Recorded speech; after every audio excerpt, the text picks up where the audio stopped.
Hello there, ladies and gentlemen, and welcome once again to another episode of The Cider Drinker. Today, we're back with the Gibbet Oak Cider Company. A little while ago, I tried their Falstaff and Brownie cider, which was okay. It was not a bad tasting cider. I do feel that the Falstaff apple isn't that great of an apple for a cider, so the flavours weren't quite there, but it was a nice, easy drinking, sessionable sort of cider. But today, we've got a big boy. We are trying out their Russet cider. So this is probably going to be a single variety cider, but it comes in, obviously, these 500ml bottles. Any other ones will be in the description below. And this is a hefty 7.5% ABV.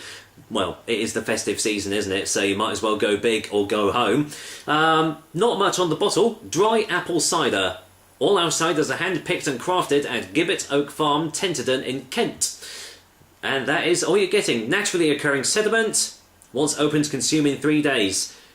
What does that mean? Consume in 3 days. This is going to be gone in hours, so no worries about that. So, yeah, that's all I can really tell you about this cider. So let's get this bottle cracked open and just see what I make of it. Oh, I smell it already. Oh my goodness me. This is going to be a hefty one.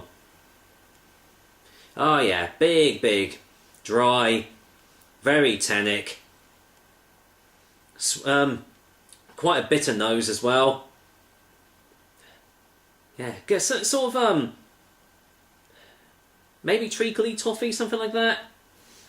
Yeah, smells really good. Let's get this poured in the glass. Just say. Well, I must admit that's not the colour I was expecting from this here old cider. There we go. Get it all in. There we go. Right, yeah. Bring you in for a closer inspection on the colour. As you can see, completely still. You can see it's got a slight haze about it, slightly cloudy, translucent, I suppose you could say. You can see all the little bits of sediment floating in there, which looks lovely. Really nice looking golden yellow sort of colour. I was expecting it to be a bit darker in colour actually, but obviously the russet apple produces a lighter sort of juice, and that's probably why. So, any smells on the glass? Smelling a little bit sweeter on the glass now actually. Yeah, you're getting sort of more lighter semi-sweet citrus notes. But there's a big old boozy alcohol head on there. Yeah, you can really smell that this is going to mean business, definitely. Oh well, can't wait to get this in my mouth, so I'm not going to waste any more time. Cheers guys, here's to Gibbet Oak's Russet Single Variety Cider, courtesy of Orchard Box. Cheers.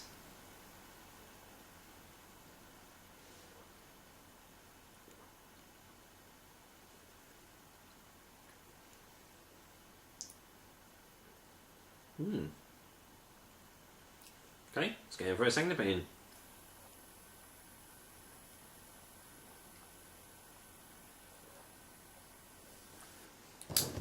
Okay. It's alright. It's alright. It's a bit like their Falstaff and Bramley. It's alright. No real big, amazing tastes here, but initial taste is very sharp. Very tart taste. Getting real big, like, citric notes all around my mouth, even as it's going down my throat. Kind of sweetens out a little bit towards the end, which gives it almost like a sherbet lemon sort of taste at the back of the throat. But the texture wasn't something I was expecting. It's very watery. Not just light, it is quite watery in texture, which, you know, most of the time, most still ciders are a little bit more like lighter bodied. Not all the time, not saying that, but I mean this is despite it being such a high percentage, I wasn't expecting such a watery body behind it.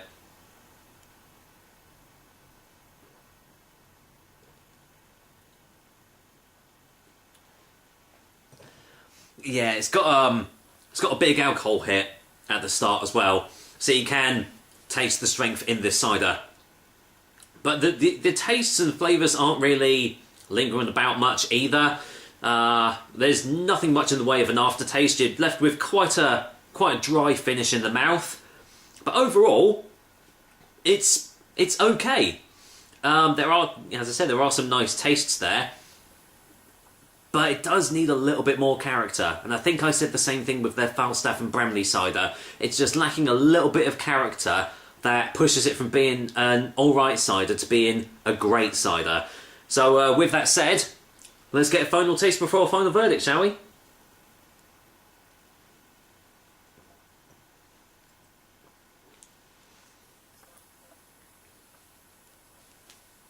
Yeah, I mean, it does what it says on the tin, or the bottle in this case. It's a dry apple cider.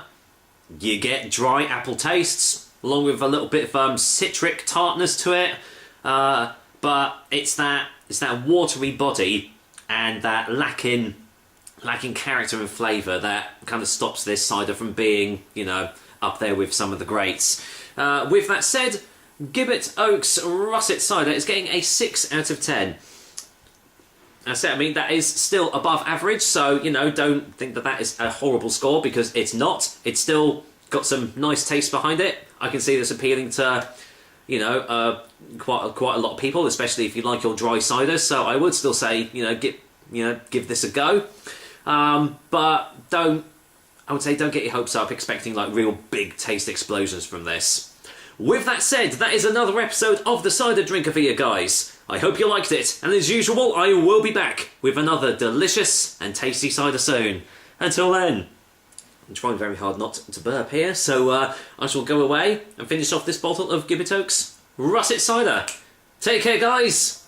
Until next time.